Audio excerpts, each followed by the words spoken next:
ময়মনসিংহ মুক্তাগাছা উপজেলা ছাত্রদলের আহ্বায়ক মঞ্জুরুল হক আরিফের নেতৃত্বে আসন্ন নির্বাচনে ধানের শীষের পক্ষে জোরদার প্রচারণা চলছে। গেল বুধবার হাজী কাশিম আলী মহিলা ডিগ্রি কলেজে শিক্ষার্থীদের মাঝে লিফলেট বিতরণ করা হয়। এতে উপস্থিত ছিলেন আসাদুজ্জামান দীপু, সিনিয়র যুগ্ম আহ্বায়ক মোহাম্মদ সিয়াম আহমেদ, সাবেক সিনিয়র যুগ্ম আহ্বায়ক শহীদ স্মৃতি সরকারি কলেজের পৌর ছাত্রদল নেতা হাফিজ, কুমারগাতা ইউনিয়ন ছাত্রদল নেতা শাহাদত, কাশিমপুর ইউনিয়ন ছাত্রদল নেতা জাহিদুল ইসলাম জাহিদ সহ আরও অনেকেই।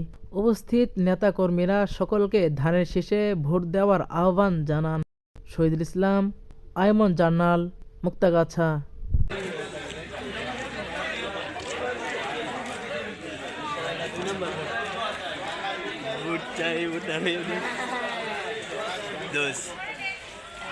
তুমি তো সেই ঠিক আছে চালিয়ে যাও।